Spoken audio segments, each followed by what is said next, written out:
caída en el suelo de mi propia casa, con 67 años, mientras mi hijo gritaba que yo no merecía estar en la mesa principal y todos reían de mí. Fue el momento más humillante de mi vida, pero también el día en que decidí que nunca más sería el tonto que pagaba por su propia destrucción. Antes de continuar, suscríbete al canal, activa la campanita, porque todos los días tenemos nuevas historias. Deja tu like y cuéntanos en los comentarios desde qué ciudad nos estás viendo. Me llamo Ramón Ibáñez Navarro. Tengo 67 años y lo que voy a contarles sucedió hace poco más de un año, en la Nochebuena de 2024. Esa noche debería haber sido especial, una celebración familiar en mi casa de Madrid, donde había vivido los últimos 32 años. Pasé todo el día 24 de diciembre preparando la cena. Compré un cordero lechal de 38 euros el kilo, langostinos rojos de Huelva, vinos de reserva de mi antigua bodega, turrón artesanal de Gijona. Gasté más de 800 euros en aquella cena porque quería que todo fuera perfecto. Mi hijo, Javier Ibáñez Torres, de 38 años, llegaría con su esposa, Beatriz Morales Ruiz, y mis dos nietos, Marcos y Paula, de 11 y 8 años respectivamente. Lo que yo no sabía era que también traerían a los suegros de Beatriz, Antonio Morales Sanz y Pilar Sanz Ortega. Cuando abrí la puerta a las 8:30 de la noche y vi a aquellas dos personas desconocidas detrás de mi familia, algo en mi estómago se retorció. Beatriz me miró con desprecio y dijo: «Son mis padres, Ramón. Obviamente vienen a cenar con nosotros». No dije nada. Tragué mi incomodidad y les di la bienvenida. Durante la cena, me senté como siempre en la cabecera de la mesa del comedor, el lugar que había ocupado desde que Laura, mi difunta esposa, falleció en 2010. Era mi casa, mi mesa, mi lugar. Javier se sentó a mi derecha, Beatriz a mi izquierda, los niños en medio y los suegros al otro extremo. Todo parecía normal hasta que serví el cordero. Estaba cortando la carne cuando Javier se levantó bruscamente. Su rostro estaba rojo, casi furioso. «Papá, necesito hablar contigo», dijo con un tono que no reconocí. Antes de que pudiera responder, me agarró del brazo con fuerza, demasiada fuerza, y tiró de mí hacia arriba. «Levántate ahora mismo». «¿Qué te pasa, Javier?», pregunté confundido, intentando mantener el equilibrio. Entonces vino el empujón. Mi propio hijo, el niño que crié, que eduqué, por quien trabajé 16 horas diarias durante 40 años, me empujó con ambas manos en el pecho. Caí hacia atrás, golpeándome la espalda contra el aparador de madera. El dolor fue inmediato, pero nada comparado con lo que vino después. «Ese lugar es para mi suegro, Antonio», gritó Javier señalando la silla donde yo había estado sentado. «Él sí merece estar ahí. Él sí es un hombre respetable, no como tú». Intenté levantarme del suelo, pero mis piernas de 67 años no respondieron con rapidez. Beatriz se acercó entonces, mirándome desde arriba con una sonrisa cruel que nunca olvidaré. «Tú vas al rincón, viejo. Ya no sirves para nada más que estorbar». Después se giró hacia su padre. «Antonio, por favor, siéntate en tu lugar de honor». Antonio Morales se levantó lentamente con una expresión de satisfacción asquerosa en su rostro y caminó hasta mi silla, la cabecera de mi mesa, en mi casa, pagada con mi sudor. Se sentó como si fuera un rey ocupando su trono, mientras Pilar aplaudía literalmente. «Así se hace, Antonio. Por fin alguien te trata con el respeto que mereces». Todavía en el suelo, miré a mis nietos esperando alguna reacción de empatía. Pero Marcos y Paula estaban riendo de su abuelo caído en el piso como un saco de basura. Beatriz les había enseñado bien a despreciarme. Me las arreglé para levantarme agarrándome del borde de la mesa. Nadie me ayudó. Javier estaba sirviéndole vino a Antonio, como si nada hubiera pasado, como si empujar a tu padre anciano al suelo fuera algo perfectamente normal. Caminé hacia la esquina del comedor donde había una silla pequeña, de esas que usábamos para visitas ocasionales, y me senté allí en silencio. Mi plato de comida quedó en la cabecera, pero Antonio ya estaba comiéndose mi porción de cordero. Durante los siguientes 30 minutos, ellos cenaron, brindaron, rieron y celebraron. Yo permanecí en aquel rincón mirándolos, sintiendo algo extraño crecer dentro de mí. No era solo rabia o tristeza, era claridad, una claridad fría y absoluta que nunca había sentido antes. Estaba viendo, realmente viendo por primera vez en años, quién era mi hijo y qué había permitido que se convirtiera. A las 11 de la noche, cuando Antonio estaba contando anécdotas sobre sus logros empresariales, que claramente eran mentiras exageradas, me levanté sin decir palabra. Nadie se dio cuenta. Caminé hacia el recibidor, tomé mi abrigo y mis llaves del coche. Salí de mi propia casa en Nochebuena dejando la puerta abierta detrás de mí. Afuera hacía un frío cortante, 2 grados bajo cero según marcaba el termómetro del coche. Me senté al volante, temblando, y durante unos minutos solo pude mirar mi casa desde fuera. Las luces cálidas, los adornos navideños que yo mismo había colgado, y dentro, mi familia celebraba sin mí, probablemente sin siquiera notar que me había ido. Fue entonces, sentado en aquel coche frío, cuando tomé la decisión que cambiaría todo. Permanecí sentado en aquel Volkswagen Passat negro del 2019, con el motor apagado, mirando las ventanas iluminadas de mi casa. Eran las 11:32 de la noche, según el reloj del tablero. La temperatura exterior marcaba -3 grados centígrados. Podía ver las sombras moviéndose detrás de las cortinas del salón. Seguramente seguían cenando, brindando, disfrutando de la comida que yo pagué. Probablemente ni siquiera habían notado mi ausencia. Las primeras lágrimas llegaron calladas, rodando por mis mejillas sin que pudiera controlarlas. 67 años de vida, 42 construyendo una fortuna desde cero, 16 horas diarias de trabajo para darle a Javier todo lo que yo nunca tuve. Y esto era mi recompensa. Un empujón, humillación pública, risas de mis propios nietos mientras yacía en el suelo como basura. Pero algo extraño sucedió después de aquellos primeros 5 minutos de llanto. Las lágrimas se detuvieron, no porque el dolor desapareciera, sino porque fue reemplazado por algo mucho más poderoso. Una lucidez absoluta y fría que nunca antes había experimentado. Era como si décadas de neblina mental se disiparan de golpe, permitiéndome ver la verdad desnuda y cruda que había estado negando durante años. Javier no me respetaba. Probablemente nunca lo hizo. Yo era simplemente un cajero automático, una fuente inagotable de dinero y favores. Beatriz había visto eso claramente y lo había explotado desde el día que entró en nuestras vidas en 2017. Y yo, como un idiota completo, lo permití todo porque tenía miedo de quedarme solo después de perder a Laura.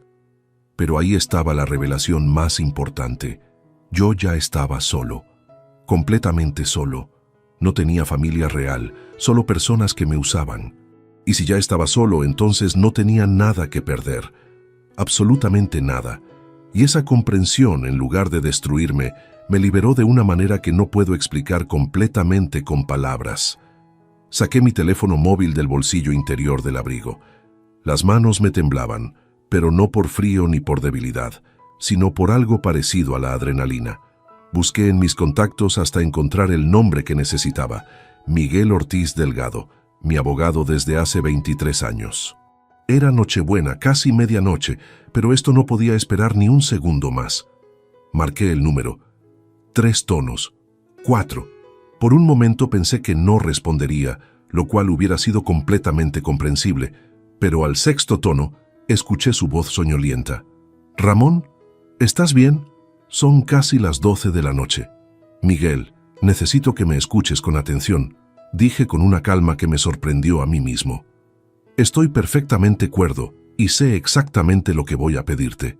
Mañana 25, cuando abras tu despacho, aunque sea Navidad, necesito que inicies ciertos procedimientos legales inmediatamente». Hubo una pausa. Escuché ruidos de fondo, probablemente Miguel levantándose de la cama, alejándose de su esposa para no despertarla. «Cuéntame qué sucedió». Le expliqué todo en 5 minutos, cada detalle de aquella noche, el empujón, las palabras de Javier, la humillación, Antonio sentándose en mi lugar, las risas. Miguel me escuchó sin interrumpir. Cuando terminé, su respiración sonaba más fuerte, claramente afectado por lo que acababa de oír. «Ramón, lo siento muchísimo. Esto es…», comenzó a decir, pero lo interrumpí. «No necesito compasión, Miguel. Necesito acción. Quiero que mañana mismo prepares documentos para revocar inmediatamente todas las procuraciones que le otorgué a Javier en septiembre pasado. Todas. Cada una de ellas. ¿Recuerdas cuando le di poder para firmar documentos bancarios y gestionar algunas propiedades? Se acabó. Quiero esos poderes anulados antes del 27 de diciembre. Por supuesto, eso es sencillo y totalmente justificado después de lo que me cuentas», respondió Miguel, y lo escuché buscando algo, probablemente papel y bolígrafo. «¿Algo más?». «Mucho más», continué, sintiendo cómo cada palabra salía con más firmeza. «Necesito que empieces a estructurar un fondo fiduciario irrevocable. Quiero detalles legales completos, las mejores opciones para proteger activos, de manera que nadie, absolutamente nadie, pueda tocarlos sin autorización expresa de administradores externos que yo designaré. No Javier, nunca más Javier». Miguel permaneció en silencio unos segundos. «Ramón, un fondo fiduciario irrevocable es algo muy serio. Una vez establecido, ni siquiera tú podrás deshacerlo fácilmente. Estamos hablando de renunciar al control directo de tus bienes. ¿Estás seguro?». «Nunca he estado más seguro de algo en toda mi vida», respondí sin vacilar. «Y hay algo más que necesitas saber, algo que no te he contado antes porque no veía razón, pero ahora es crucial. Desde octubre pasado he estado negociando discretamente con un consorcio internacional, interesado en comprar mi empresa de importación de vinos. Las conversaciones están avanzadas, muy avanzadas». «¿Qué?». La sorpresa en la voz de Miguel era evidente. «¿Ibáñez Importaciones está en venta? ¿Por qué no me dijiste nada?». «Porque no estaba seguro de querer vender. Era solo una opción, una puerta abierta por si algún día decidía retirarme completamente.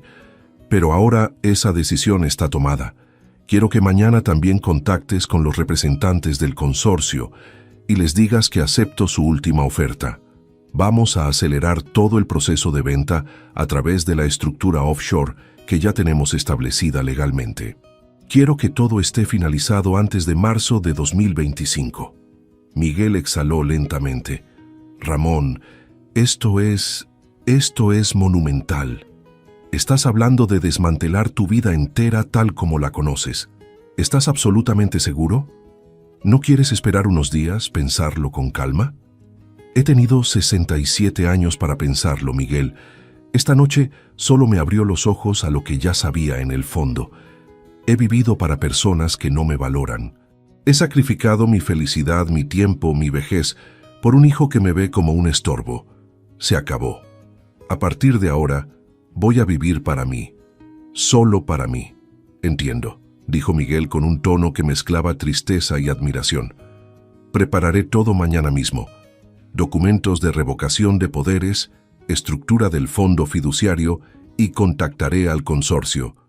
Pero Ramón, una pregunta. ¿Qué vas a hacer después? ¿Cuál es tu plan final?». Miré nuevamente hacia mi casa. Las luces seguían encendidas. Mi familia seguía dentro, celebrando sin mí. Y en ese momento comprendí algo hermoso y aterrador a la vez. Ya no era mi familia, ya no era mi problema. Yo era libre. Voy a desaparecer, Miguel.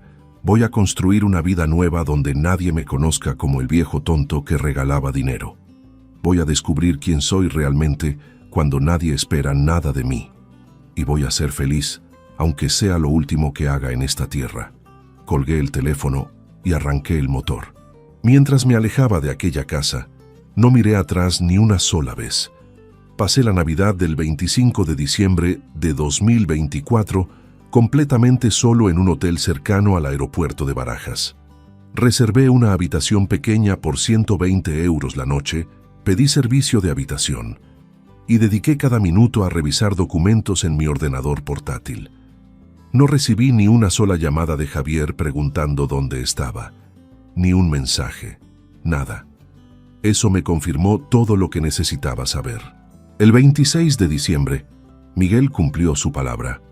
A las 10 de la mañana estaba en su despacho de la calle Serrano, a pesar de ser festivo, con todos los documentos de revocación de poderes listos para mi firma.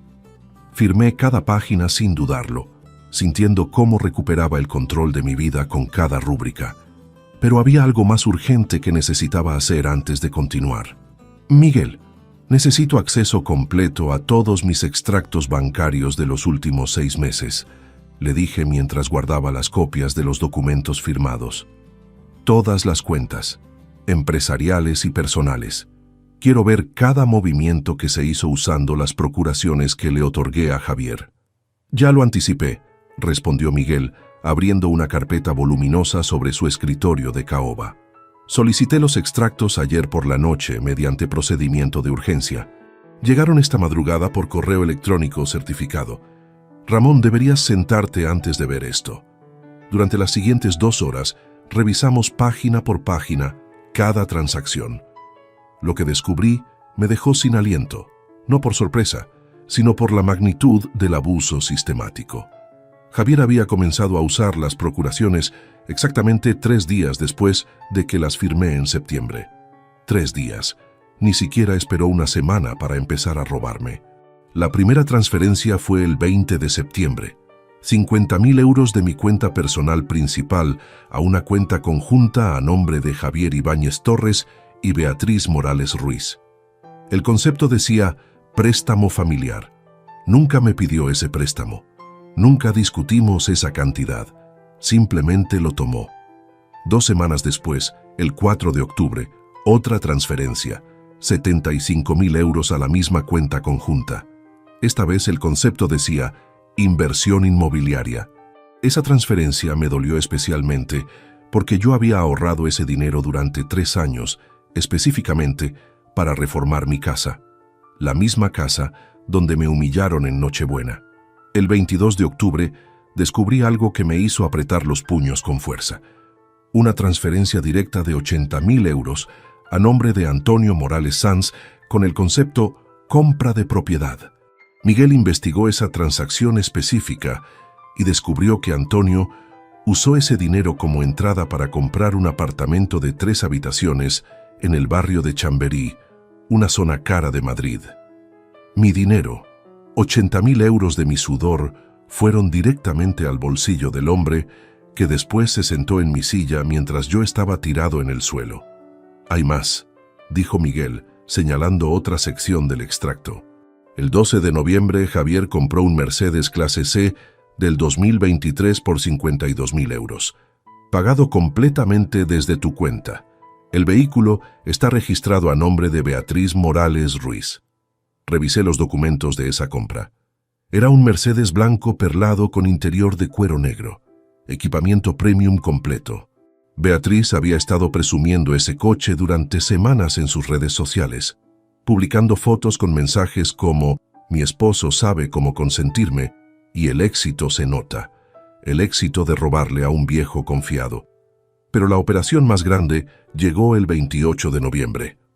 Apenas 3 semanas antes de la humillación navideña, Javier transfirió 120.000 euros en 3 operaciones separadas para evitar controles bancarios automáticos. 40.000, 40.000 y otros 40.000, todas con pocas horas de diferencia. Miguel rastreó el destino de ese dinero.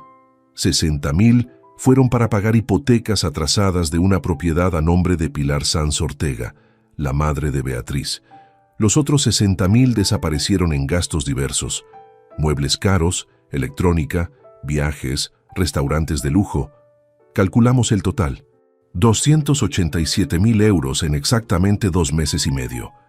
Casi 300.000 euros robados sistemáticamente por mi propio hijo mientras yo confiaba ciegamente en él, mientras yo trabajaba en mi empresa pensando que Javier solo ayudaba con gestiones administrativas, como me había dicho.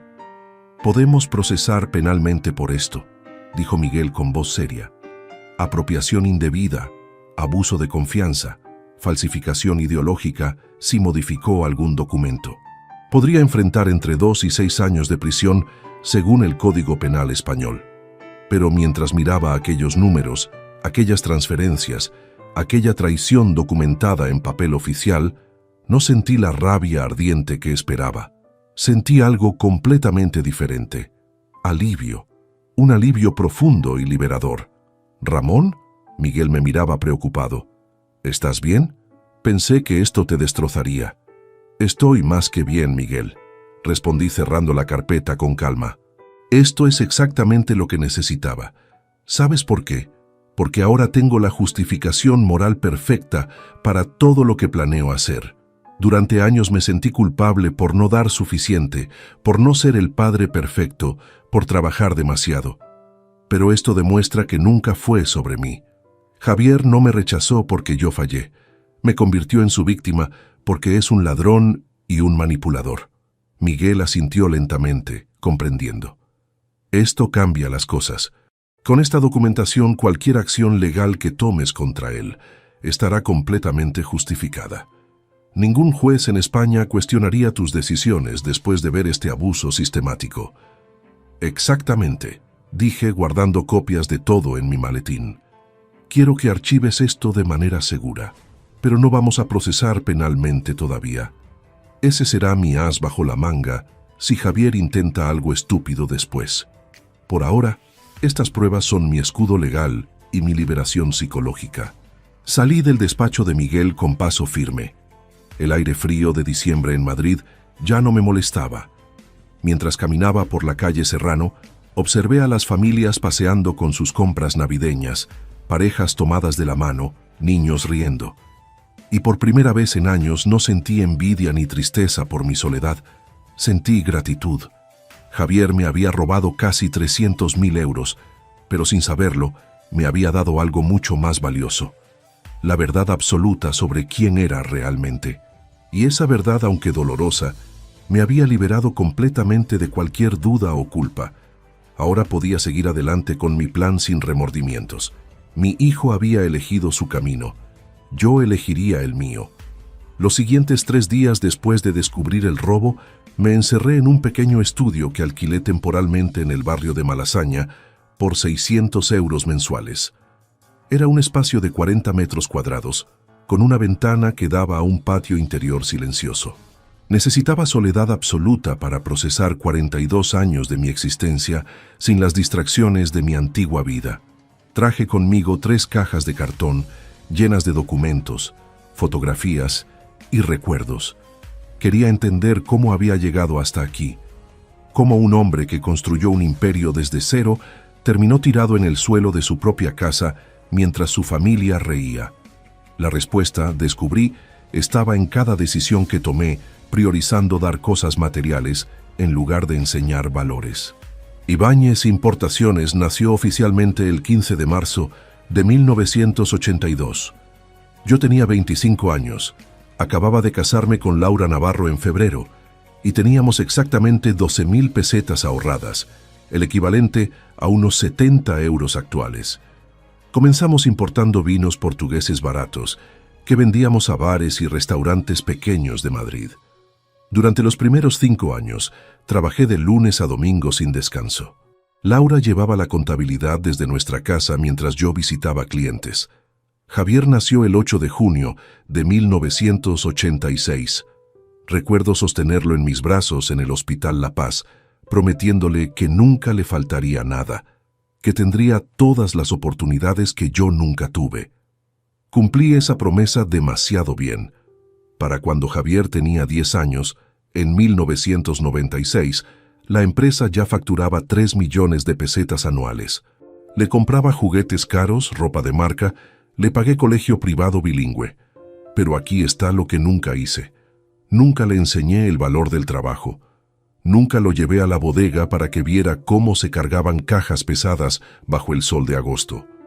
Nunca le expliqué cuántas horas de negociación costaba cada cliente nuevo.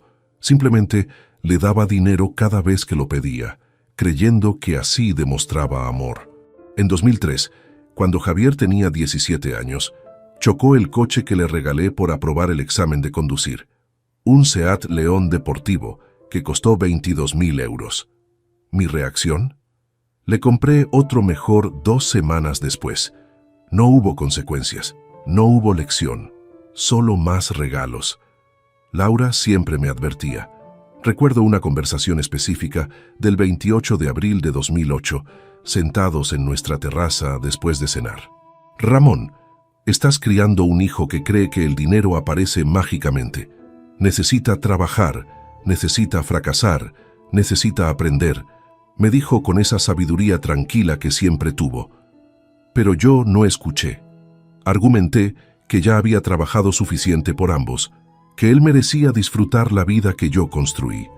2 años después, el 14 de noviembre de 2010, Laura murió. Cáncer de páncreas diagnosticado en fase 4. Desde el diagnóstico en julio hasta su muerte, solo pasaron 4 meses horribles. Durante ese tiempo, Javier, que ya tenía 24 años, visitó a su madre en el hospital exactamente 7 veces. 7 visitas en 4 meses. Cada vez se quedaba menos de 30 minutos. Siempre tenía cosas importantes que hacer, amigos esperándolo, planes que no podía cancelar. Yo estaba tan consumido por el dolor de perder a Laura que no procesé adecuadamente el comportamiento de Javier. Cuando ella murió, mi hijo me pidió adelantar su herencia para invertir en un negocio. Le di 130.000 euros sin hacer preguntas. Ese dinero se evaporó en menos de un año en un bar que abrió con amigos y que fracasó estrepitosamente porque ninguno de ellos sabía administrar nada. En 2017 conoció a Beatriz Morales en una boda común. Ella trabajaba como dependienta en una tienda de ropa, ganando 1.100 euros mensuales. Desde el primer día que la conocí, algo en su manera de mirarme me incomodó. No me veía como persona, me evaluaba como activo. Sus ojos calculaban constantemente el reloj que usaba, el coche que conducía, la casa donde vivía. Pero Javier estaba enamorado, o eso creía él. Yo creo que simplemente encontró a alguien más manipulador que él mismo.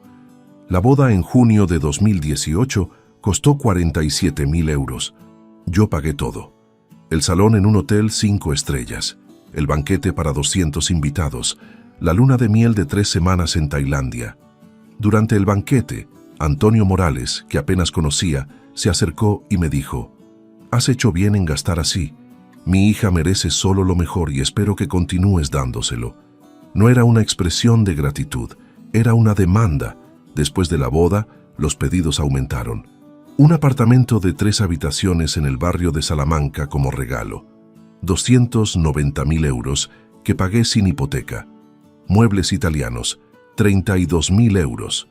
Un segundo coche porque Beatriz necesita independencia.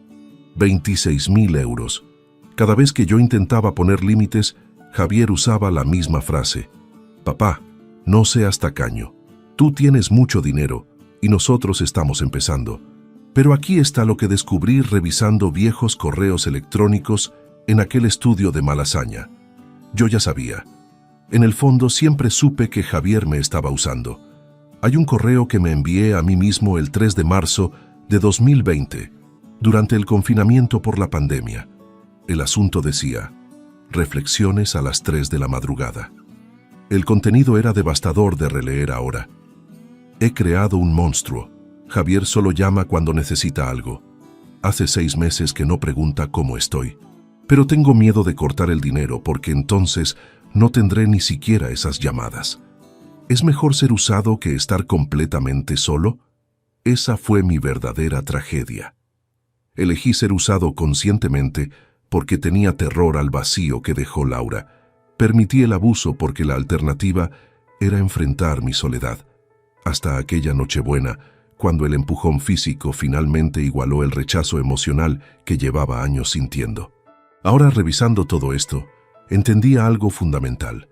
No había perdido a mi hijo en Nochebuena. Lo había perdido décadas atrás cuando elegí comprar su afecto en lugar de exigir su respeto. Y esa comprensión, aunque dolorosa, era también liberadora. Había algo más en aquellas cajas que nadie sabía. Documentos de una negociación que inicié el 11 de octubre de 2024, 6 semanas antes de la humillación. Un consorcio internacional de distribución de vinos había contactado en septiembre, interesándose por comprar Ibáñez Importaciones. La oferta inicial era de 2.300.000 euros. Yo había respondido que lo consideraría, no por necesidad económica, sino porque ya sentía el cansancio de mantener una fachada familiar que se desmoronaba. Aquel documento era mi plan de escape, que ni siquiera sabía que necesitaba hasta que me empujaron al suelo. Ahora ese escape se convertiría en mi renacimiento. El 5 de enero de 2025, Día de Reyes, solicité una reunión urgente con Miguel Ortiz y Enrique Vidal Soria, mi contador desde hace 18 años. Los cité en el despacho de Miguel a las 9 de la mañana. Ambos llegaron puntuales, aunque se notaba la curiosidad en sus rostros. No era habitual que yo convocara reuniones en festivos, y mucho menos después de desaparecer durante las fiestas navideñas sin dar explicaciones. «Ramón, llevas 11 días sin responder llamadas», comenzó Miguel mientras servía café en tazas de porcelana blanca. «Javier ha estado intentando localizarte. Ha venido a mi despacho 3 veces exigiendo tu paradero. Está furioso porque descubrió que revocaste sus poderes notariales». «Que siga furioso», respondí quitándome el abrigo y sentándome en uno de los sillones de cuero negro. «Hoy vamos a ir mucho más allá de simplemente revocar poderes. Lo que voy a proponerles cambiará mi vida completamente, y necesito que ambos estén absolutamente seguros de poder ejecutarlo dentro de la legalidad más estricta». Enrique, un hombre meticuloso de 53 años con gafas de montura dorada, abrió su maletín y sacó su tablet. «Estoy escuchando. Sabes que siempre he sido directo contigo, así que si propones algo irregular, te lo diré sin filtros». «Aprecio esa honestidad», asentí. «Por eso confío en ustedes dos. Esto es lo que quiero hacer. Primero necesito acelerar la venta de Ibáñez Importaciones al consorcio que nos contactó en octubre.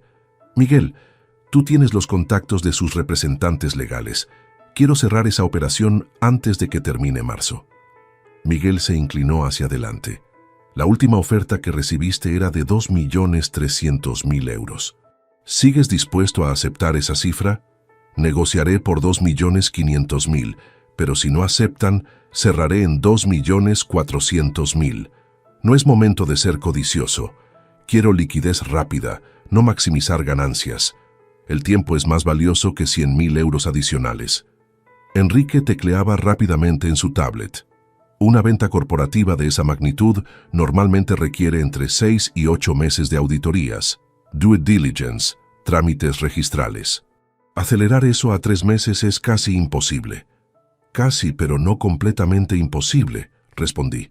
«Por eso creamos aquella estructura offshore en Jersey hace 3 años, ¿recuerdas? Dijiste que nos protegería fiscalmente y facilitaría operaciones internacionales. Ahora vamos a usar esa estructura para su propósito real, transferir la propiedad de la empresa a través de la holding, lo cual es mucho más rápido que una venta directa tradicional». Miguel asintió lentamente, comprendiendo la estrategia. «Es legal, completamente legal. La empresa española pertenece a la holding de Jersey y tú vendes tus acciones de la holding al comprador. Eso puede hacerse en 6 u 8 semanas si todos los papeles están en orden». «Exacto», confirmé. «Y nuestros papeles están impecables porque Enrique es obsesivo con la documentación. Segundo punto, quiero crear un fondo fiduciario irrevocable antes de que la venta se complete. Ese fondo recibirá una parte sustancial del dinero de la venta». «¿Qué porcentaje estás considerando?», preguntó Enrique con expresión seria. 450.000 euros irán al fondo. Ese dinero se destinará exclusivamente a becas universitarias completas para jóvenes de familias sin recursos. Quiero establecer criterios claros. Estudiantes con notas excelentes que no puedan pagar educación superior. El fondo cubrirá matrícula, libros, alojamiento, todo». Miguel dejó su taza de café lentamente. «Ramón, un fondo irrevocable significa que ni siquiera tú podrás tocar ese dinero después. Será administrado por terceros según las reglas que establezcas ahora. No hay marcha atrás». «Lo sé perfectamente. Por eso lo quiero así. Necesito que ese dinero esté protegido de cualquier reclamación futura, incluyendo las mías propias en un momento de debilidad. Quiero que tú, Miguel, seas uno de los 3 administradores del fondo». Los otros dos serán el director de una fundación educativa que tú recomendarás y un notario independiente.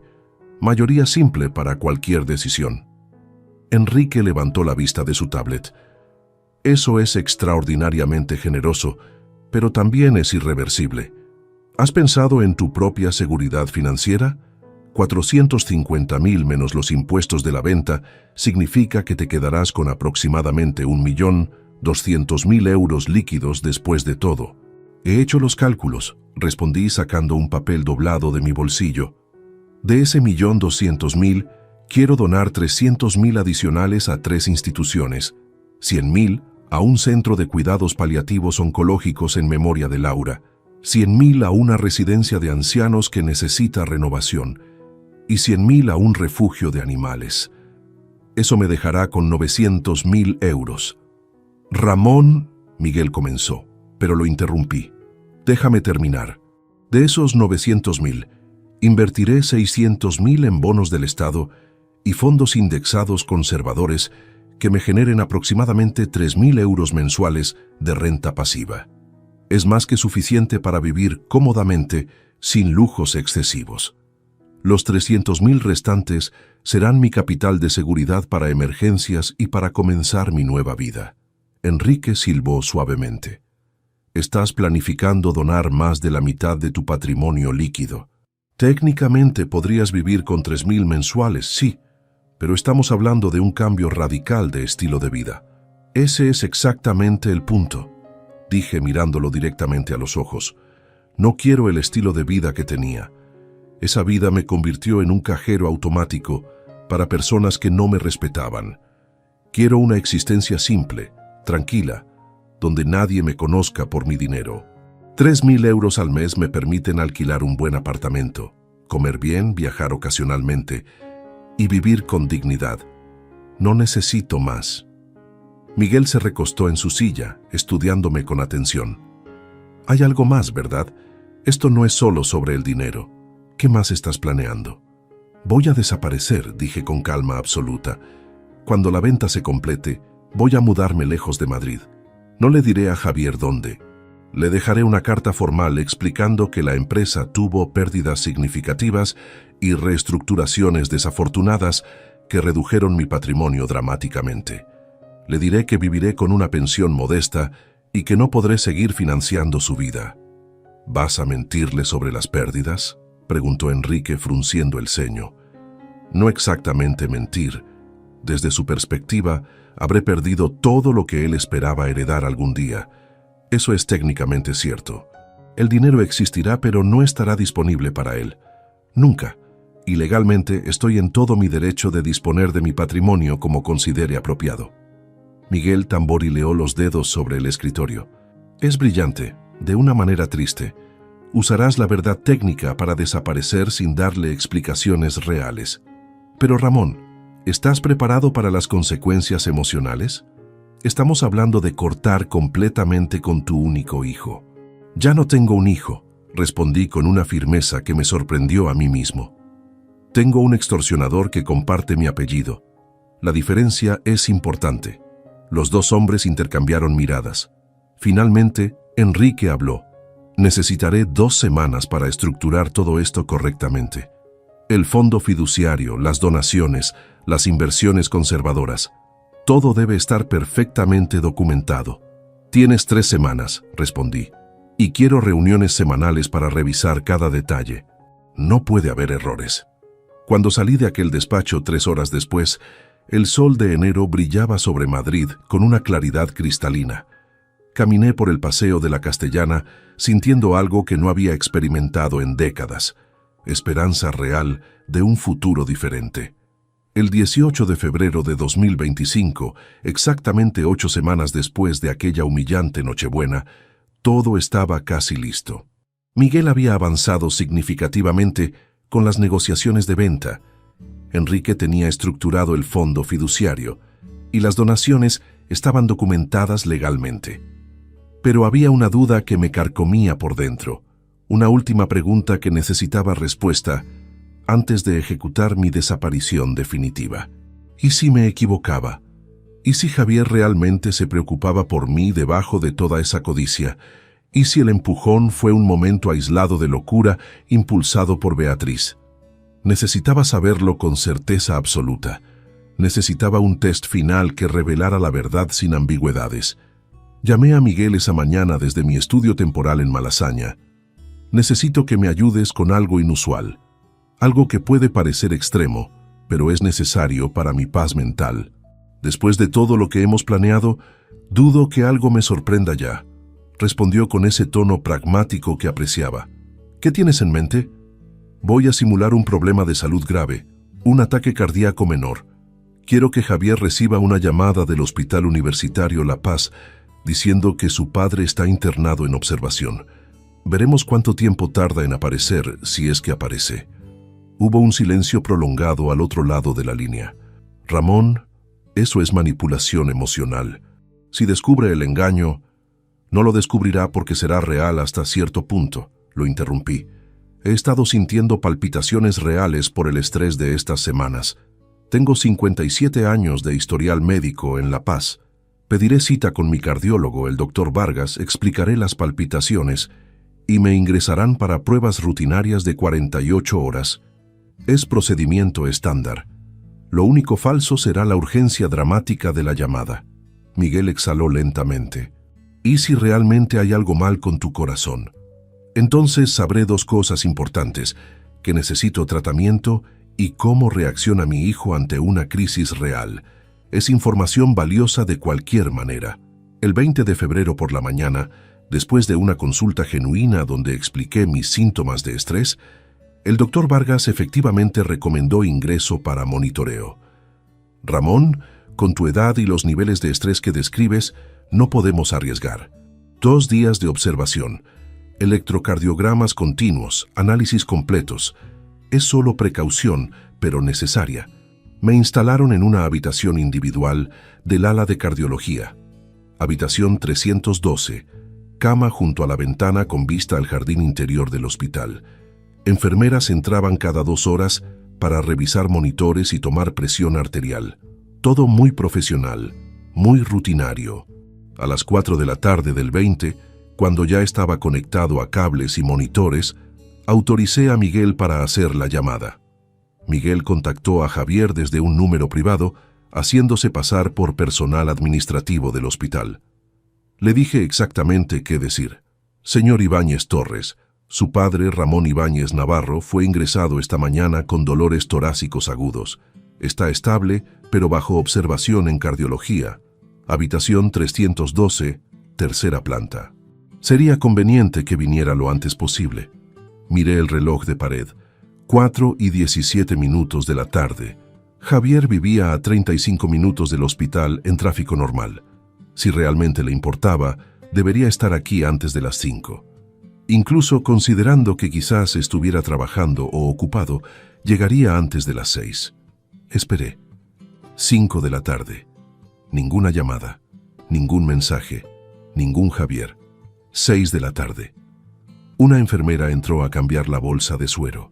¿Espera visitas?, preguntó amablemente al ver que miraba la puerta constantemente. Su familia puede venir hasta las 9 de la noche. No estoy seguro de que vengan, respondí con honestidad que me dolió admitir. 7 de la tarde. Pedí la cena del hospital. Pollo a la plancha con verduras hervidas. Comí lentamente, masticando cada bocado mientras miraba el teléfono móvil en silencio absoluto. Nada. 8:15 de la noche. La puerta finalmente se abrió. Mi corazón, irónicamente, aceleró un poco causando un pitido en el monitor. Era Javier. Entró con paso rápido pero no apresurado, sin flores, sin expresión de preocupación genuina. Vestía traje gris de negocios, corbata azul marino. Acababa de salir del trabajo, claramente.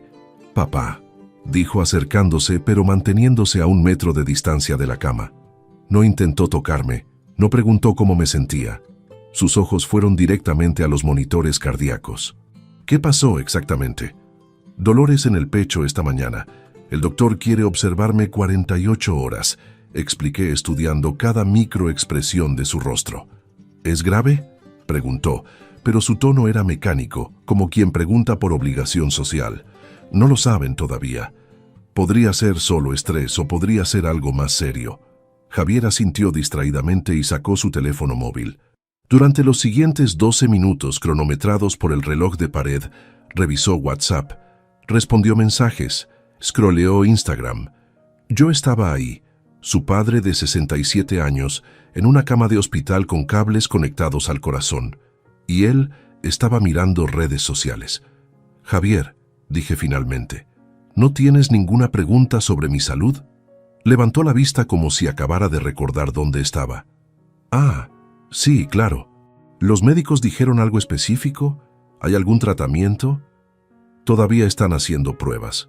Bien, bien, murmuró volviendo a su teléfono. Luego, como quien recuerda algo importante, añadió: Papá, ya que estás aquí y tenemos un momento tranquilo, necesito preguntarte algo importante. ¿Dónde guardas los documentos de las propiedades? Beatriz y yo estábamos pensando que tal vez sea momento de reorganizar algunas cosas, por si acaso pasa algo, ya sabes, para evitar problemas legales futuros. Ahí estaba. Ni siquiera esperó una hora. 18 minutos después de entrar a la habitación de un hospital, donde su padre estaba potencialmente enfermo del corazón y ya estaba preguntando por herencias, por documentos, por propiedades. Está todo con Miguel Ortiz, mi abogado, respondí con voz plana observándolo. ¿Miguel tiene acceso a todo?, insistió Javier con un brillo en los ojos que reconocí. Codicia pura. Sí, él administra mis asuntos legales. Javier frunció el ceño, claramente molesto. Papá, no es sano que extraños manejen asuntos familiares. Yo debería tener acceso a esas cosas. Soy tu hijo, tu heredero. Si algo te pasa, si algo me pasa, todo está ya decidido legalmente. No te preocupes por eso. Su expresión cambió a irritación apenas disimulada. Miró su reloj, un Rolex falso que le había visto usar antes. Tengo que irme. Beatriz me espera para cenar con sus padres. Importante que no llegue tarde. Se levantó rápidamente. Mejórate, papá. Mantente en contacto. Y se fue. 18 minutos. Ni un abrazo, ni un gesto de cariño, ni siquiera la decencia de quedarse hasta que terminara el horario de visitas. Solo 18 minutos donde preguntó por documentos legales y herencias. Al día siguiente, 21 de febrero, Beatriz nunca apareció. Los suegros Antonio y Pilar enviaron un arreglo floral barato de 25 euros con una tarjeta genérica. Pronta recuperación. Familia Morales. El doctor Vargas me dio el alta el 22 por la mañana. Todo está bien, Ramón. Solo estrés, pero necesitas reducir la tensión emocional o eventualmente sí tendrás problemas cardíacos reales. Salí del hospital con absoluta certeza. No me equivocaba, no era mi imaginación. No había redención posible. Mi hijo era exactamente quien demostró ser, un oportunista esperando mi muerte para cobrar. Ahora podía continuar mi plan sin un solo gramo de culpa. El 15 de marzo de 2025, exactamente 2 meses y medio después de aquella Nochebuena que cambió mi vida, llegó el momento culminante. Todo estaba preparado con precisión quirúrgica. Miguel había cerrado la venta de Ibáñez Importaciones al consorcio internacional por 2.400.000 euros mediante la transferencia de acciones de la holding de Jersey. El dinero ya estaba depositado en cuentas bancarias temporales, esperando distribución final. Enrique había estructurado el fondo fiduciario con documentación impecable. Las donaciones estaban listas para ejecutarse. Solo faltaba mi firma en los últimos documentos. Nos reunimos los tres en una sala de conferencias del despacho notarial de la calle Alcalá. El notario, un hombre serio de 62 años llamado Fernando Campos Ruiz, había revisado cada página durante 3 días completos antes de autorizarnos proceder. Señor Ibáñez, quiero que comprenda la magnitud de lo que va a firmar hoy, dijo colocando la primera carpeta frente a mí. Estos documentos son irreversibles. Una vez firmados y registrados, no existe procedimiento legal para deshacerlos. ¿Está absolutamente seguro? Nunca he estado más seguro de nada en mi vida, respondí tomando la pluma estilográfica que Laura me regaló en nuestro 20º aniversario de bodas. Firmé durante 2 horas y 37 minutos. Cada documento requería 3 firmas: inicial, desarrollo completo del nombre y rúbrica final. Creación del fondo fiduciario irrevocable con 450.000 euros destinados exclusivamente a becas educativas. Miguel Ortiz como administrador principal, junto con Carmen Delgado García, directora de la Fundación Educativa Horizontes, y el propio notario Fernando Campos como tercer supervisor. Ninguno podría usar ese dinero para fines diferentes a los especificados. Donaciones formalizadas: 100.000 euros para el Centro de Cuidados Paliativos San Rafael, donde Laura pasó sus últimos días. 100.000 para la residencia geriátrica Nuestra Señora del Pilar, que necesitaba urgentemente renovar instalaciones. 100.000 para el refugio de animales abandonados Esperanza Canina. Cada institución recibiría el dinero en transferencias directas durante los próximos 10 días, con contratos específicos sobre cómo debían utilizarse esos fondos.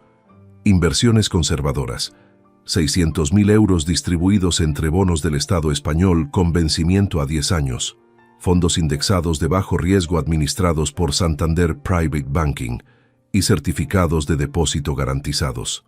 Enrique calculó rendimiento anual aproximado del 5%, generando 30.000 euros anuales o 2.500 mensuales. Sumado a mi pensión empresarial de 500 euros mensuales, tendría 3.000 euros mensuales de ingresos pasivos, suficiente para vivir dignamente sin lujos excesivos. Capital restante de seguridad: 300.000 euros en cuenta corriente de alta liquidez para emergencias, gastos iniciales de mudanza y arranque de nueva vida. De esos, ya había destinado mentalmente 50.000 para alquilar apartamento en Valencia y amueblar modestamente. Otros 50.000 para comprar equipo fotográfico profesional de alta gama, el hobby que quería explorar seriamente. 200.000 quedarían intocables como colchón de seguridad absoluta. Cuando firmé el último documento a las 6:43 de la tarde, sentí un peso físico levantarse de mis hombros. Ya no era el dueño de Ibáñez Importaciones. Ya no controlaba millones de euros. Ya no era la vaca lechera de mi familia. Era simplemente Ramón, un hombre de 67 años con suficiente dinero para vivir tranquilo, pero no tanto como para atraer parásitos. «Felicidades, Ramón», dijo Miguel, estrechando mi mano con firmeza. «Oficialmente eres un hombre libre», pero quedaba la parte más delicada, la comunicación a Javier. Miguel había redactado una carta formal que revisamos juntos palabra por palabra. El tono era frío, profesional, distante, exactamente lo que necesitaba. La carta decía textualmente: «Javier Ibáñez Torres, por medio de la presente, te informo oficialmente que Ibáñez Importaciones ha sido vendida el 15 de marzo de 2025 debido a reestructuraciones empresariales necesarias tras pérdidas operativas significativas en el último año fiscal. La venta generó ingresos considerablemente menores a los esperados después de liquidar deudas corporativas, obligaciones fiscales pendientes y gastos legales extraordinarios. Mi situación financiera personal ha cambiado drásticamente como resultado.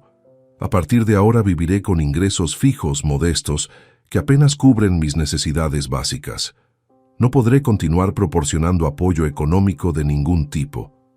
Te sugiero ajustar tus expectativas y planificación financiera en consecuencia. Todos los asuntos legales futuros deben dirigirse exclusivamente a Miguel Ortiz Delgado, mi representante legal autorizado. No proporcionaré información adicional sobre mis finanzas personales ni mi paradero, ya que valoraré mi privacidad de ahora en adelante. Te deseo lo mejor en tu vida. Ramón Ibáñez Navarro». Miguel envió esa carta por correo certificado con acuse de recibo el 17 de marzo. Javier la recibiría el 18 o 19. Para entonces, yo ya estaría fuera de Madrid. El 20 de marzo, contraté una empresa de mudanzas discreta. No me llevé muebles grandes, solo objetos personales, ropa, fotografías de Laura, algunos libros favoritos, documentos importantes, el ordenador portátil, 3 cajas de cartón y 2 maletas. Todo lo demás lo dejé atrás o lo vendí. Los muebles, electrodomésticos, decoraciones de aquella casa donde viví 32 años ya no me representaban. Eran reliquias de una vida que ya no quería. Contraté un pequeño camión de mudanzas por 350 euros que me llevaría directamente a Valencia. Había alquilado un apartamento de 2 habitaciones en el barrio de Ruzafa mediante una inmobiliaria online. 750 euros mensuales. Segundo piso con balcón. Completamente amueblado con muebles básicos pero funcionales. Barrio vibrante, multicultural, lleno de cafeterías, galerías de arte, mercados tradicionales. Perfecto para comenzar desde cero. El 23 de marzo de 2025, a las 7 de la mañana, cerré la puerta de mi casa de Madrid por última vez. No sentí nostalgia, no sentí pena, sentí liberación absoluta. Subí al asiento del copiloto del camión de mudanzas, el conductor arrancó el motor y comenzamos el viaje de 500 kilómetros hacia Valencia. Durante esas 5 horas de carretera, miré por la ventana observando España pasar frente a mis ojos. Campos de Castilla, pueblos pequeños, montañas en la distancia. Pensé en Laura, en cómo ella hubiera apoyado esta decisión. Siempre fuiste demasiado generoso con quien no lo merecía. Me había dicho días antes de morir. Tenía razón, pero ahora finalmente estaba corrigiendo ese error. Llegamos a Valencia a la 1:20 de la tarde. El apartamento de Ruzafa era pequeño pero luminoso, con ventanas grandes que dejaban entrar sol mediterráneo. Las calles estaban llenas de vida. Estudiantes, artistas, familias, ancianos tomando café en terrazas. Nadie me conocía aquí. Nadie sabía quién había sido. Para todos ellos, yo era simplemente otro jubilado buscando tranquilidad. Esa noche, después de desempacar las pocas cosas que traje, me senté en el balcón con una cerveza barata del supermercado de la esquina. Por primera vez en décadas, no tenía reuniones pendientes, no tenía obligaciones familiares, no tenía que demostrarle nada a nadie. Solo yo, una cerveza fría y el sonido de Valencia viviendo su vida normal. Ramón Ibáñez Navarro había desaparecido de Madrid y un hombre nuevo, sin apellido que cargar, comenzaba a nacer en Valencia. Los primeros días en Valencia fueron extrañamente silenciosos. No en el sentido acústico, porque Ruzafa era un barrio ruidoso, lleno de conversaciones en terrazas, música callejera y el traqueteo constante de bicicletas sobre adoquines. Me refiero a un silencio interno, una ausencia absoluta de demandas externas. Nadie llamaba pidiendo dinero. Nadie esperaba nada de mí. Por primera vez desde que Javier nació en 1986, mi tiempo era completamente mío. El 26 de marzo, 2 días después de mi llegada, descubrí el Café del Carmen en la esquina de la calle Sueca con Literato Azorín. Era un local pequeño con mesas de madera desgastada, paredes decoradas con carteles antiguos de Valencia y olor permanente a café recién molido. Entré buscando simplemente un desayuno, pero encontré algo mucho más valioso. La dueña era una mujer de 54 años, llamada Rosa Jiménez Castro, pelo castaño recogido en moño despeinado, delantal azul sobre vestido floreado, sonrisa genuina que arrugaba las comisuras de sus ojos. ¿Primera vez en el barrio?, preguntó mientras me servía café con leche en taza de cerámica gruesa. Su acento valenciano era marcado pero cálido. «Primera vez viviendo aquí», respondí. «Me mudé hace 2 días. Bienvenido a Ruzafa. Aquí somos como una familia grande y ruidosa. ¿De dónde vienes?». No era curiosidad entrometida, sino interés genuino, algo que no había experimentado en años. Madrid. Necesitaba un cambio completo. Rosa asintió como si entendiera perfectamente, sin necesidad de explicaciones. «Valencia te sentará bien. Aquí la gente vive diferente, más tranquilo, más humano. Verás». Colocó frente a mí un plato con tostadas, tomate rallado, aceite de oliva. «Prueba esto, desayuno valenciano tradicional. Si no te gusta, no cobro». Me gustó. Mucho. Y desde ese día, el Café del Carmen se convirtió en mi parada matutina obligatoria. Cada mañana a las 8:15, Rosa ya tenía mi café preparado cuando entraba. Nunca preguntó sobre mi vida anterior. Nunca indagó por qué un hombre solo de 67 años aparecía en Valencia sin familia. Simplemente me aceptó como el Ramón de ahora. El 3 de abril encontré un anuncio en el tablón de corcho del café. Workshop de fotografía artística, todos los niveles, sábados 10 horas. Centro Cultural La Rambleta. Algo dentro de mí se activó al leerlo. Había comprado una cámara Nikon profesional en Madrid antes de mudarme, gastando 5.000 euros que antes me hubieran parecido insignificantes, pero que ahora pesaban en mi presupuesto. Sin embargo, nunca había aprendido a usarla correctamente. Solo había tomado fotos automáticas, desperdiciando el potencial del equipo. El sábado 7 de abril, a las 10 menos cuarto de la mañana, llegué nervioso al centro cultural. Éramos 12 personas en aquella primera clase. El instructor, un fotógrafo profesional de 38 años llamado David Serrano López, comenzó explicando conceptos básicos: apertura, velocidad de obturación, ISO, composición. Yo tomaba notas frenéticamente como estudiante universitario. ¿Tú eres Ramón?, preguntó una voz a mi lado durante el descanso de media mañana. Me giré y vi a un hombre mayor que yo, probablemente 70 años, con barba blanca perfectamente recortada, gafas redondas de montura metálica y chaleco de pana marrón sobre camisa celeste. Me llamo Tomás Prieto Vega. Vi tu cámara. Nikon Z9, ¿verdad? Equipo excelente. Sí, pero apenas sé usarla, admití. Compré lo mejor sin conocimiento, típico de principiante. Tomás se rió con una carcajada genuina que me cayó bien inmediatamente. Yo hice exactamente lo mismo hace 5 años, cuando me jubilé de la enseñanza. Fui profesor de matemáticas durante 42 años. El primer día de jubilación me compré una Canon carísima y no sabía ni dónde estaba el botón de encendido. Nos reímos juntos. Esa conversación de 15 minutos se convirtió en amistad instantánea. Descubrimos que vivíamos a solo 6 calles de distancia. Ambos éramos viudos. Ambos buscábamos redescubrir pasiones olvidadas. Ambos queríamos llenar el tiempo con algo más significativo que mirar televisión esperando la muerte. Después del workshop, caminamos juntos hasta una cervecería cercana donde hablamos durante 3 horas sobre vida, pérdidas, segundas oportunidades. ¿Juegas ajedrez?, preguntó Tomás cuando ya anochecía. Hay un club en la plaza del ayuntamiento. Nos reunimos martes y jueves por la tarde. Somos 11 jubilados que discutimos partidas, política, filosofía. Deberías venir. El martes siguiente, 11 de abril, Tomás me llevó al club de ajedrez Caixa Valencia. Era un local pequeño en segundo piso, con 8 mesas de ajedrez, estanterías llenas de libros sobre aperturas y finales, olor a madera vieja y café instantáneo. Los otros miembros me recibieron sin ceremonia.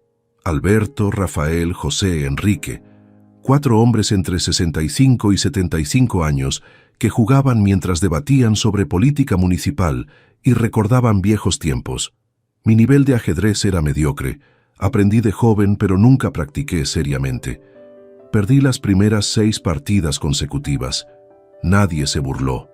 Rafael, un antiguo ingeniero naval de 72 años, me enseñó pacientemente conceptos de estrategia de medio juego.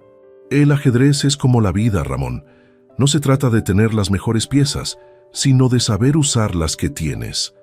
El jueves 14 de abril, Rosa me detuvo cuando salía del café después del desayuno. Oye, Ramón, los jueves por la tarde tenemos tertulia literaria aquí en el café. Somos 8 personas, leemos libros y discutimos. Nada pretencioso, solo gente que disfruta conversar. ¿Te interesaría? Esa tarde a las 7 conocí al grupo. 6 mujeres entre 40 y 60 años, 2 hombres mayores y ahora yo. Estaban discutiendo 100 años de soledad de García Márquez. No había leído el libro, pero escuché fascinado las interpretaciones, los debates apasionados sobre realismo mágico, las conexiones personales que cada uno hacía con la historia. Me sentí idiota por no haber leído esa obra maestra, pero también emocionado por descubrirla ahora. La próxima semana empezamos La sombra del viento de Carlos Ruiz Zafón, anunció Marta, una profesora de literatura retirada que coordinaba las reuniones. Ramón, Tienes una semana para leerlo si quieres participar activamente. Compré el libro al día siguiente. Lo leí en 4 días, completamente absorbido. No recordaba cuándo fue la última vez que leí ficción por placer puro. Probablemente antes de que Javier naciera. 40 años sin permitirme ese lujo simple. El 28 de abril, exactamente 5 semanas después de llegar a Valencia, me desperté a las 7 de la mañana y algo extraordinario sucedió. Sonreí. Sonreí antes de recordar dónde estaba o qué día era. Sonreí porque simplemente estaba vivo y tenía un día lleno de cosas que me emocionaban genuinamente. Desayuno en el café con Rosa, práctica fotográfica con Tomás en el jardín del Turia, partida de ajedrez por la tarde, tertulia literaria por la noche. Por primera vez en más de 40 años, desperté sin el peso de obligaciones no deseadas, sin necesidad de demostrar nada a nadie, sin temer llamadas pidiendo dinero. Solo un día ordinario lleno de actividades que elegí libremente porque me hacían feliz. Me duché cantando. No recordaba la última vez que canté en la ducha. Mientras me vestía, miré mi reflejo en el espejo y vi algo diferente. El mismo hombre de 67 años, las mismas arrugas, el mismo pelo gris. Pero los ojos eran distintos. Había vida en ellos, luz, esperanza. Valencia no era solo una ciudad nueva, era mi renacimiento. El 5 de agosto de 2025, exactamente 4 meses y medio después de mi llegada a Valencia, mi teléfono móvil sonó con un número desconocido. Eran las 11:17 de la mañana. Estaba en el mercado de Ruzafa comprando verduras frescas para preparar paella, siguiendo la receta que Rosa me había enseñado pacientemente durante semanas. Dudé antes de responder. Muy pocas personas tenían mi número nuevo. Miguel, Enrique, Rosa, Tomás, algunos miembros del club de ajedrez. ¿Sí? Contesté guardando las berenjenas en mi bolsa de tela reutilizable. Papá. La voz de Javier sonaba tensa, controlada pero al borde de explotar. Necesito verte. Ahora. Sé que estás en Valencia. Me costó 5 semanas y 3 investigadores privados encontrarte, pero lo logré. Estoy en la ciudad. Dame tu dirección. Mi corazón no aceleró. No sentí pánico ni ansiedad, solo una calma fría y cristalina. No te daré mi dirección, Javier, pero si realmente necesitas hablar, nos vemos en un lugar público. Café del Carmen, calle Sueca número 24. Puedo estar ahí en 20 minutos. Colgué sin esperar respuesta. Terminé de comprar las verduras con tranquilidad deliberada, pagué a la vendedora, caminé lentamente hasta mi apartamento para dejar las compras en el refrigerador. Me lavé las manos, me peiné, me puse una camisa limpia de lino blanco. No tenía prisa. Si Javier quería confrontación, la tendría en mis términos. Llegué al Café del Carmen a las 11:45. Rosa me vio entrar y detectó inmediatamente que algo pasaba. ¿Todo bien, Ramón? Viene alguien de mi pasado. Podría ponerse tenso. Perdona si causa molestias, le dije en voz baja. Rosa apretó mi hombro con firmeza. Esta es tu casa tanto como mía.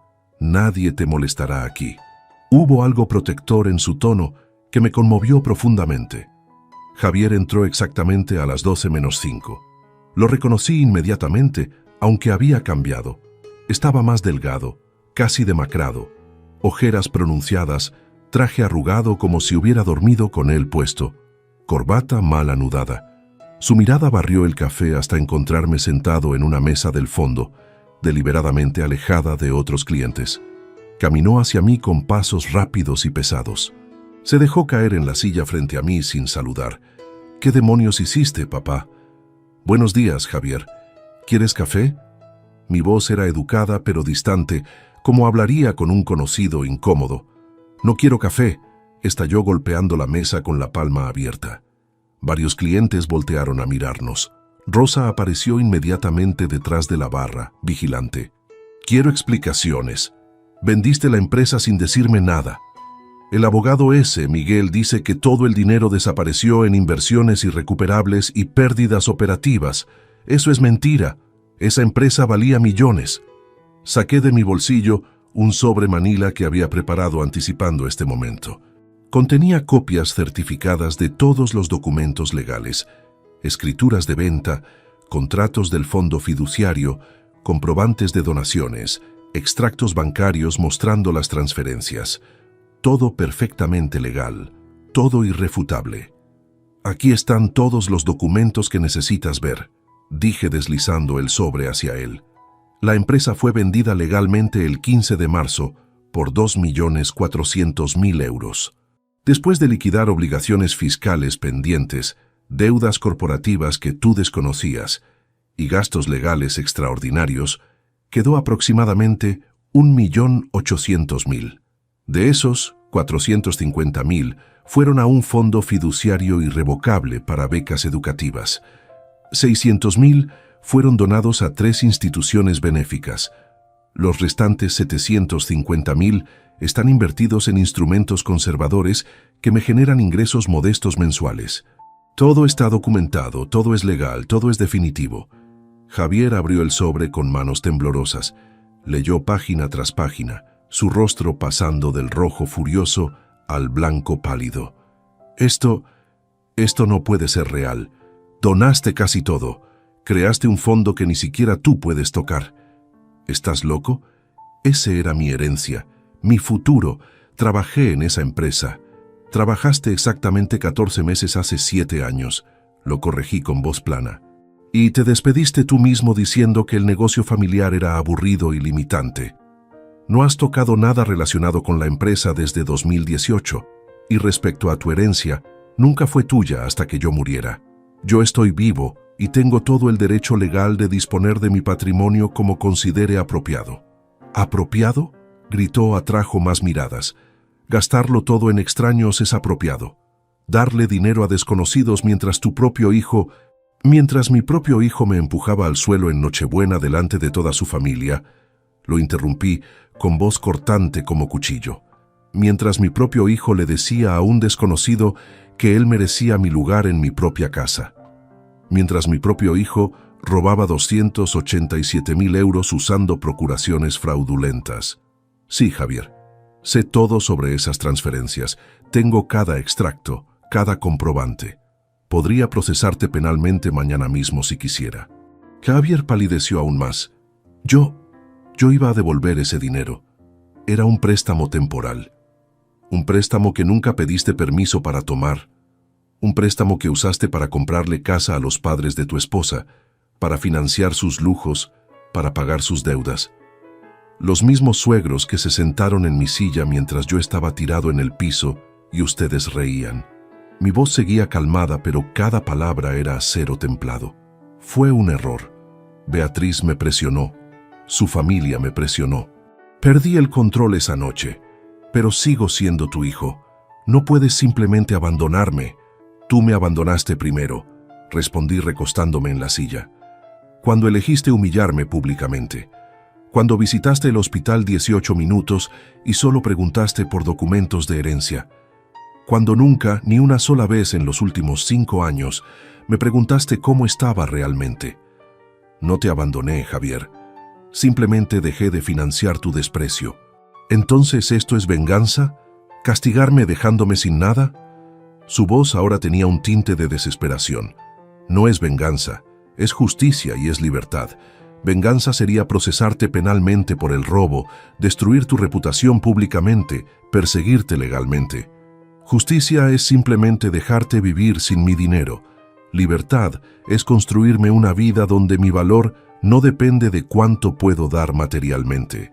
Javier miró nuevamente los documentos, buscando alguna escapatoria legal, algún resquicio. No lo encontraría. Miguel y Enrique habían revisado todo con precisión obsesiva. ¿Y se supone que debo vivir con esto? ¿Aceptar que me dejaste sin nada? Te dejé exactamente con lo que tú me dejaste aquella Nochebuena, tu dignidad en el suelo y la oportunidad de levantarte solo. La diferencia es que yo aproveché esa oportunidad. Tú decides qué harás con la tuya.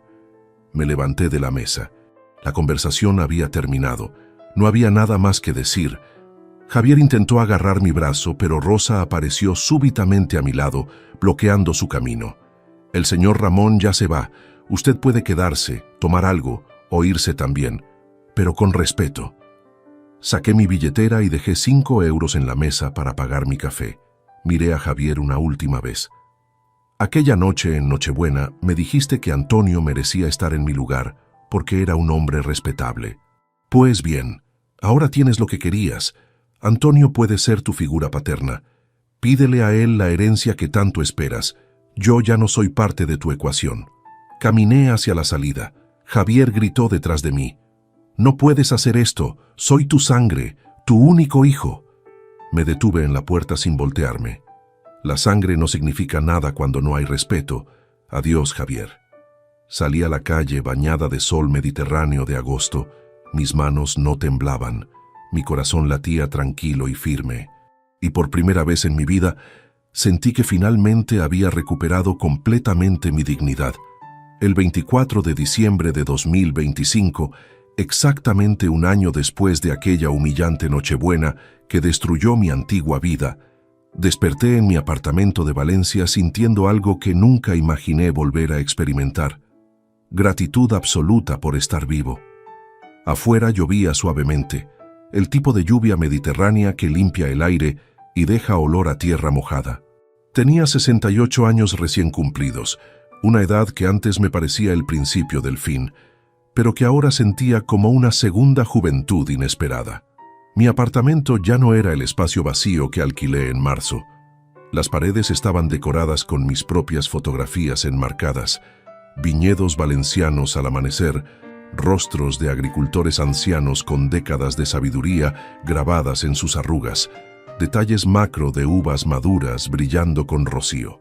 Cada imagen contaba una historia que yo había capturado pacientemente durante meses de exploración fotográfica. El 28 de septiembre había sucedido algo extraordinario que cambió mi percepción de lo que significaba éxito. Tomás me inscribió sin mi conocimiento en un concurso local de fotografía organizado por la Asociación Cultural Valenciana. Mi serie Viñedos del Alma, 32 fotografías documentando pequeños productores artesanales de vino en la comarca de Utiel-Requena, ganó segundo lugar en la categoría de documental social. El premio no fue dinero, fueron 1.000 euros simbólicos y algo infinitamente más valioso. Una exposición de 3 semanas en la Galería Espai d'Art de la calle Quart. Del 15 de octubre al 5 de noviembre, mis fotografías colgaron en paredes blancas iluminadas profesionalmente. Gente desconocida venía, observaba mi trabajo, hacía comentarios. Algunos incluso compraron copias limitadas por 150 euros cada una.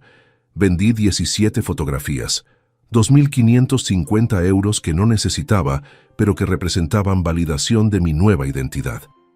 Pero lo más importante llegó durante la inauguración de la exposición. Un hombre de 43 años llamado Jordi Castello Ferrer, enólogo y dueño de Bodega Castello en Requena, se acercó estudiando detenidamente cada fotografía. «Usted entiende el vino de manera diferente», dijo finalmente. «No fotografía botellas bonitas, fotografía el alma del proceso, las manos que trabajan, la tierra que nutre. ¿Estaría interesado en colaborar conmigo?». Esa colaboración se convirtió en proyecto apasionante que consumía 3 días semanales. Visitaba 5 bodegas pequeñas en Utiel-Requena, documentando cada etapa de producción. Poda de vides en invierno, brotación en primavera, vendimia en septiembre, fermentación en barricas antiguas. Jordi usaba mis fotografías en su marketing, en etiquetas de ediciones limitadas en su página web. A cambio me pagaba 500 euros mensuales y me regalaba 6 botellas de sus mejores vinos cada mes. No era fortuna, pero era dignidad. Era respeto ganado por talento, no por cuenta bancaria.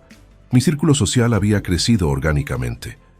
El club de ajedrez ahora tenía 15 miembros regulares después de que Rafael reclutara a 3 amigos suyos.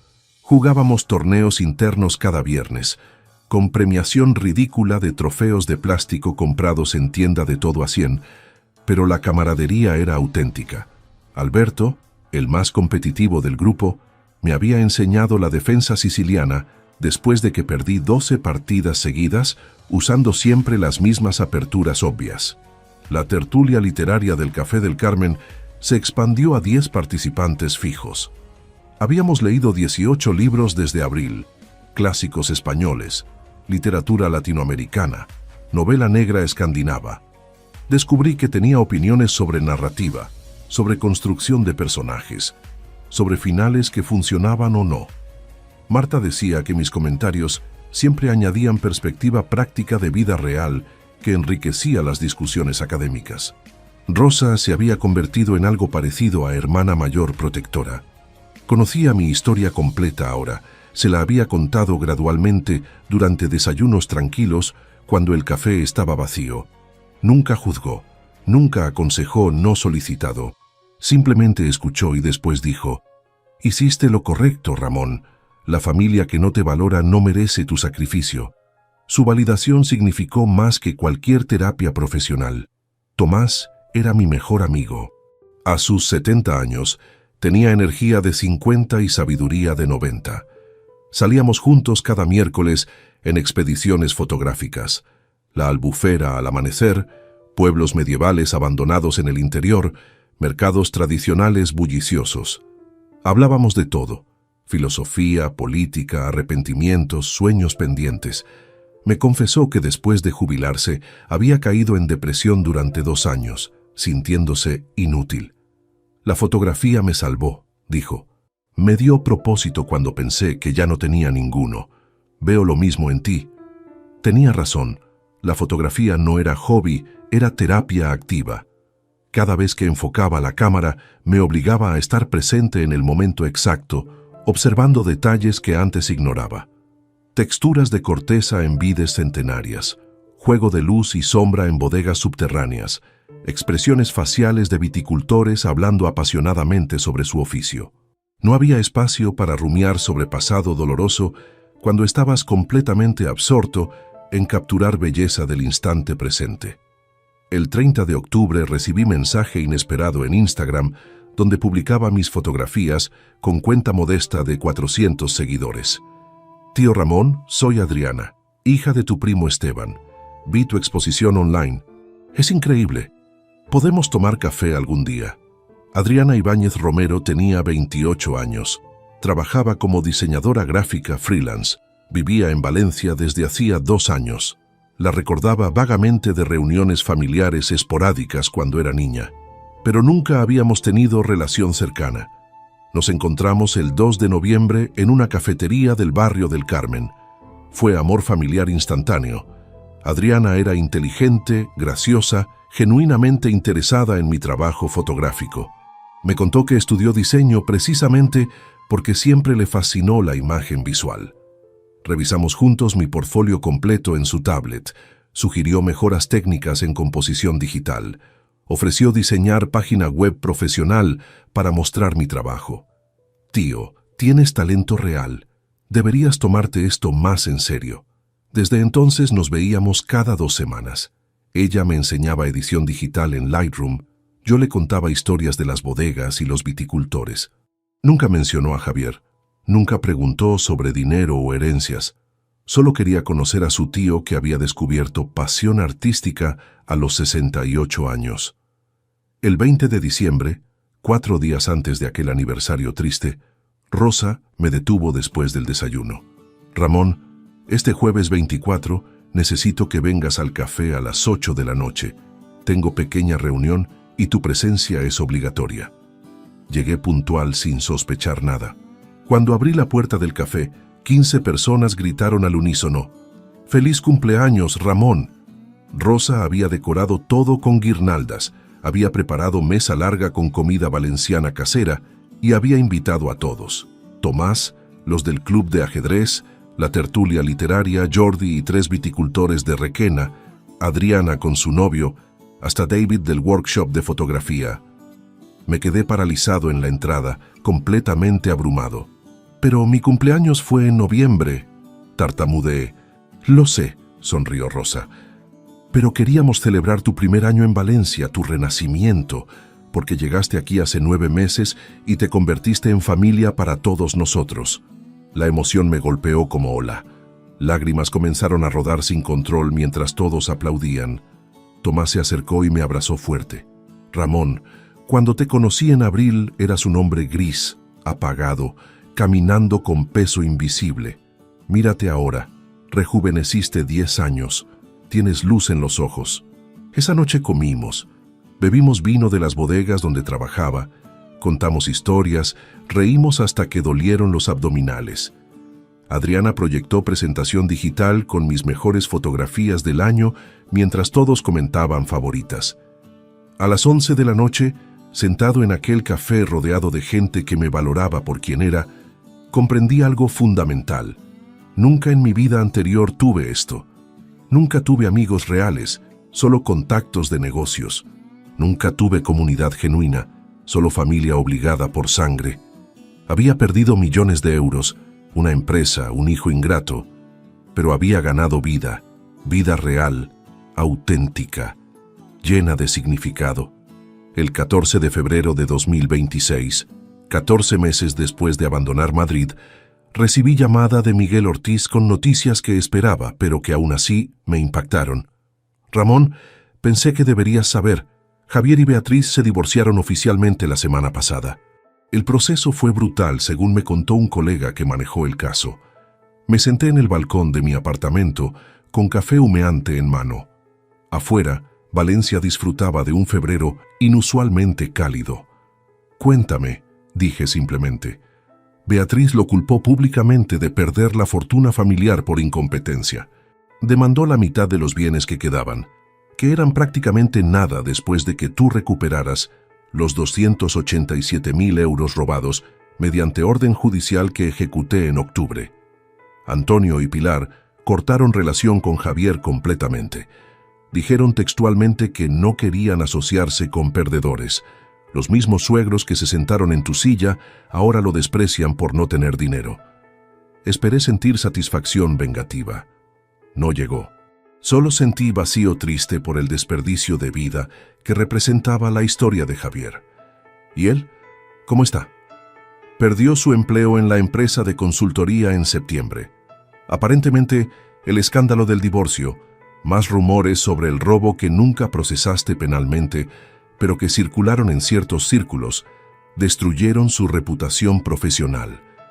Ahora trabaja vendiendo seguros puerta a puerta. Vive en apartamento de un dormitorio en las afueras de Madrid. Solo, evidentemente. ¿Me ha buscado?, pregunté, aunque ya conocía la respuesta. 3 veces por carta formal a mi despacho, las 3 pidiendo reconciliación y ayuda económica temporal. Las 3 fueron idénticas en estructura, disculpas superficiales, seguidas inmediatamente de peticiones de dinero. Le respondí cada vez que tú no deseas contacto y que tu situación financiera no permite ayudas. La última carta llegó hace 2 semanas. No ha insistido desde entonces. Después de colgar, sostuve el café tibio entre mis manos pensando en ese hombre que alguna vez fue mi hijo. Parte de mí, una parte pequeña pero persistente, sentía pena, pero era pena por el niño que pudo haber sido si yo hubiera sido mejor padre, enseñándole valores en lugar de solo darle dinero. El adulto que se convirtió hizo sus elecciones conscientemente. Ahora vivía sus consecuencias. Esa era justicia, no crueldad. El 28 de febrero tuve reunión con Miguel y Carmen Delgado, administradora del fondo fiduciario. Nos encontramos en cafetería cerca de la estación del Nord para revisar el primer año completo de operaciones del fondo. Carmen abrió su portátil mostrando hoja de cálculo detallada. Ramón, en 12 meses el fondo ha otorgado 32 becas completas. Comenzó con orgullo evidente en su voz. 19 mujeres, 13 hombres, edades entre 18 y 24 años. Estudian medicina, ingeniería, derecho, educación social, enfermería. Todos provienen de familias donde ningún padre completó educación secundaria. El rendimiento académico promedio es de 8,7 sobre 10. 6 ya consiguieron prácticas remuneradas en sus campos. Me mostró fotografías, rostros jóvenes sonriendo en aulas universitarias, sosteniendo libros, trabajando en laboratorios. Cada uno representaba un futuro que sin aquel fondo probablemente nunca hubieran alcanzado. Estos chicos escriben cartas de agradecimiento trimestrales, continuó Carmen. Quiero leerte una. Sacó papel doblado de su maletín. Se llama Patricia Ruiz Domínguez. Estudia medicina en la Universidad de Valencia. Escribe: no sé quién es el benefactor anónimo que creó este fondo, pero quiero que sepa que cambió mi vida. Vengo de familia humilde de Torrent. Mi padre es albañil, mi madre limpia casas. Tenía notas para medicina, pero no dinero para matrícula ni libros. Estaba considerando abandonar mis sueños. Esta beca me dio más que dinero. Me dio esperanza de que el esfuerzo importa. Prometo honrar este regalo convirtiéndome en la mejor doctora posible y ayudando a otros como alguien me ayudó a mí. Tuve que apartar la mirada mientras lágrimas silenciosas rodaban. Aquellos 450.000 euros que Javier consideraba su herencia robada estaban salvando 32 futuros. El dinero seguía existiendo, pero ahora construía vidas en lugar de alimentar codicia. Hay algo más, dijo Miguel sacando folder azul. El fondo genera intereses, aproximadamente 22.000 euros anuales. Esos intereses se reinvierten, lo que significa que cada año podremos dar más becas sin tocar el capital principal. En 5 años, podríamos estar otorgando 50 becas anuales. En 10 años, quizás 80. El impacto se multiplicará exponencialmente. Tu donación única creará legado que durará décadas, posiblemente generaciones. Eso era inmortalidad real. No dejar apellido en empresa familiar que eventualmente sería vendida o cerrada, sino cambiar trayectorias de vidas humanas que después cambiarían otras vidas. Efecto dominó de bien que continuaría mucho después de mi muerte. El 12 de marzo, Adriana llegó a mi apartamento con propuesta emocionante. Tío, he estado trabajando en algo secreto. Quiero mostrarte. Abrió su laptop y reveló diseño del libro fotográfico titulado Viñedos del Alma, un año en las bodegas de Valencia. Contenía 120 de mis mejores fotografías organizadas cronológicamente, siguiendo ciclo completo de producción vinícola desde enero hasta diciembre. Diseñé todo: maquetación, tipografía, flujo narrativo, explicó mostrando cada página. Contacté a Imprenta Artesanal que hace ediciones limitadas. Podemos publicar 200 ejemplares por 3.000 euros. Yo pongo la mitad si tú pones la otra mitad. Lo vendemos a 30 euros cada uno. Si vendemos 150, recuperamos inversión. Los 50 restantes los regalamos a bibliotecas y centros culturales. ¿Por qué harías esto?, pregunté genuinamente conmovido. Porque tu trabajo merece ser preservado así, y porque quiero colaborar contigo en algo significativo. Tú descubriste tu pasión a los 68 años. Eso me inspira a nunca rendirme con mis propios sueños. Publicamos el libro en mayo. La presentación fue en la Galería Spider, con asistencia de 70 personas. Vendimos 83 ejemplares esa noche. Para julio, habíamos vendido los 200 completos más pedidos de reimpresión de 100 adicionales. El libro no me hizo rico, gané aproximadamente 2.000 euros de beneficio después de todos los costos, pero me hizo sentir artista legitimado. Mi nombre, Ramón Ibáñez Navarro, estaba en portada del libro real que la gente compraba voluntariamente porque valoraba el contenido. Hoy, 8 de septiembre de 2026, mientras escribo estas reflexiones en mi diario personal que Tomás me sugirió mantener, tengo 68 años y 5 meses. Han pasado 1 año y 9 meses desde aquella Nochebuena que destruyó mi antigua vida, pero paradójicamente me salvó. Mi ingreso mensual es 3.100 euros, 2.500 de inversiones conservadoras, 500 de colaboración con bodegas, 100 promedio de ventas ocasionales de fotografías. Es fracción diminuta de lo que ganaba administrando empresa millonaria. Pero es suficiente. Vivo en apartamento alquilado de 750 euros. Como bien, pero modestamente, viajo ocasionalmente a destinos cercanos. Tengo presupuesto para equipo fotográfico cuando lo necesito. No tengo coche de lujo. Uso transporte público o bicicleta. No uso trajes de diseñador. Compro ropa funcional en tiendas normales. No ceno en restaurantes de 5 estrellas. Cocino recetas valencianas que Rosa me enseñó o como menú del día de 12 euros en bares locales. Mi vida sería considerada modesta, casi pobre por estándares de mi vida anterior. Pero nunca fui más rico que ahora, rico en amistades genuinas que no esperan nada material de mí, rico en propósito diario que me emociona levantarme cada mañana, rico en creatividad expresada libremente sin presiones comerciales, rico en dignidad recuperada después de años de permitir ser usado. En la última página de Viñedos del Alma, escribí dedicatoria que resumen mi aprendizaje. Para todos aquellos que alguna vez sintieron que era demasiado tarde para comenzar de nuevo. Tenía 67 años cuando mi vida se derrumbó. Tengo 68 y nunca fui más feliz. Nunca es tarde para elegir vivir con dignidad, para descubrir pasiones olvidadas, para construir vida donde tu valor está en quién eres, no en lo que posees. El mejor legado no es dinero en banco. Es la huella positiva que dejas en vidas que tocas. Es despertar cada día sabiendo que importas por razones correctas. Si te gustó esta historia, dale like al video, suscríbete al canal y comparte tus impresiones en los comentarios. Para escuchar la próxima historia, haz clic en la caja de la izquierda. Gracias por vernos.